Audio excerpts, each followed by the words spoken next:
Hi, boys and girls. I'm going to read the story of Easter for you today. And I hope that you had a chance to read or listen to the Passover story that I did yesterday. Before I begin, though, I was thinking when we were back at school and it was Christmas time and Hanukkah time and winter time, I used a phrase called the symbols of the season. And the symbols of the season then were snowflakes or Rudolph or ornament or dreidels or even menorahs. Those were symbols of the season then. But during this season of spring and Easter and Passover, there have been other symbols. In yesterday's story, there was the Seder plate and the flat bread called matzah. We've already mentioned bunnies because of the Easter bunny, but in today's story, there will be other symbols of the season. Now, I'm going to turn the camera because I have some of those symbols right in my house, and I want to show you. I'm in my kitchen right now, so you'll see my kitchen table and my decorations on the wall. So hold on while I turn the camera. Okay, here is my kitchen. Now, I decorated just the other day. I was really getting in the mood. So I took down some things from my attic and I put them out. Then I'll leave them there for a while. Let's get closer just to see symbols of the season. We have bunnies on a flower plate that my friend gave me. And, can you tell what these are? Little ducks. They have a duck holding a bird and another duck ready to do some planting, and a hyacinth in a cute little cracked egg holder. I have flowers, symbols of the season. And down here, what do I have? A candle holder that looks like a bird cage. Salt and pepper shakers. Funny little bunny ones. An egg in a little nest. And then I have a symbol that's called a cross. And, ta-da, what do I have? I have our book. Now the book is called Easter, like I said before. It's written by Gail Gibbons. And I'm going to leave the camera just like this while I read today.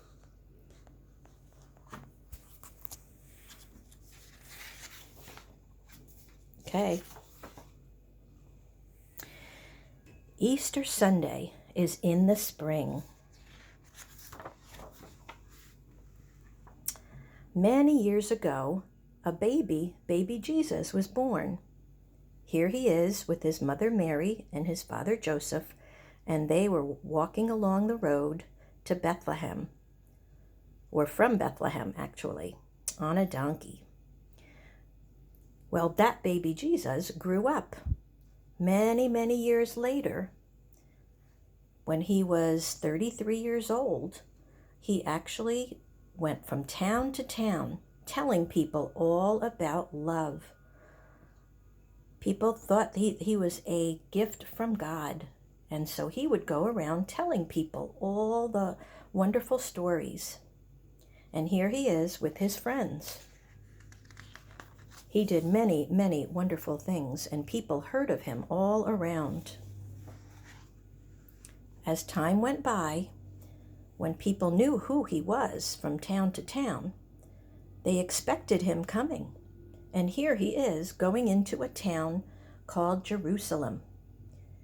And when he came in, people were so excited to see him, they waved branches, palm branches, and they even put them under the donkey's feet, kind of to make a clean pathway for him. And they all shouted that they were so excited to see him. But not everybody was excited to see him. And that night, he was sitting with his friends having a Passover meal, just like we learned about Passover in the other book. He was sitting with his friends, and he was telling them that he knew that not everybody was happy with the things that he was telling people, and that something sad was going to happen, but that they shouldn't be worried because there would be good news at the end of the story. Well, that night, something bad did happen. He was taken from a garden and he had to go before a judge. And the judge said that he had to die. It was very sad. But after that happened, his friends put him in a special place called a tomb. And they stayed there and they probably cried because they were sad. But then they kind of waited.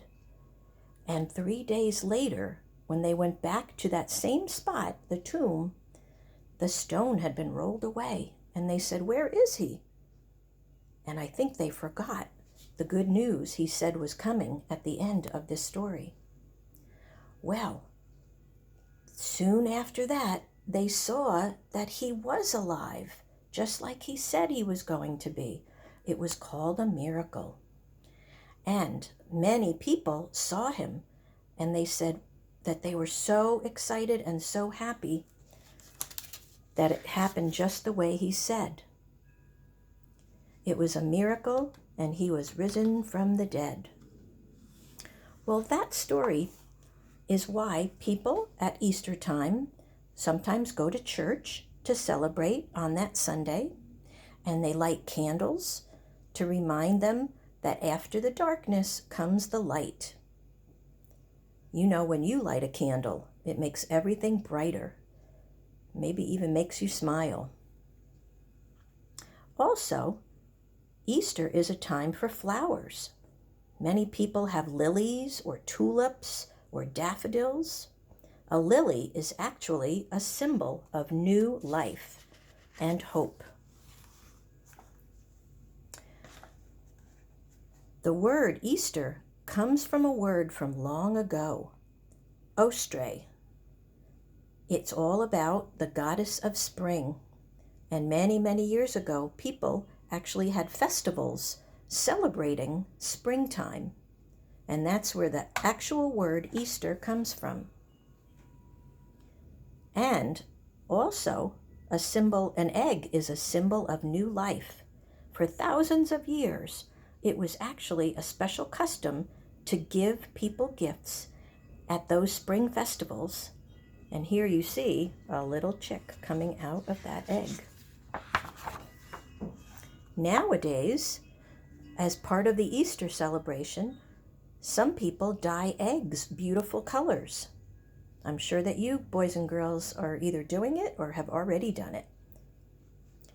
Some eggs can be painted, others can be decorated. Right there. Oh, I see 2 symbols right there. 3, 4, 4 symbols. I see a cross, I see a bunny, I see a flower, and even that sun, a symbol of warmth in the springtime. It says there are Easter egg hunts where eggs are hidden and everybody rushes around to see who can find the most. Oh, I'll bet you this might happen in your houses or in your yard on Sunday. Each Easter, there's even a famous egg rolling contest that's held in the White House where the president lives. I think this year it might be a little bit different, but usually every year that's what happens. Easter eggs can be placed in beautiful baskets with candy or other treats.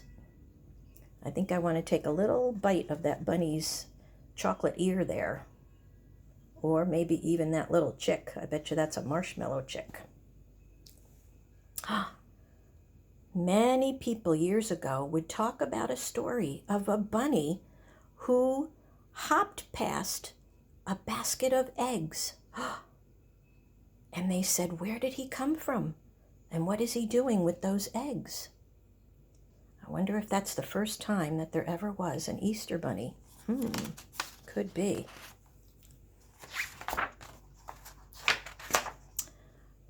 Families and friends get together for Easter.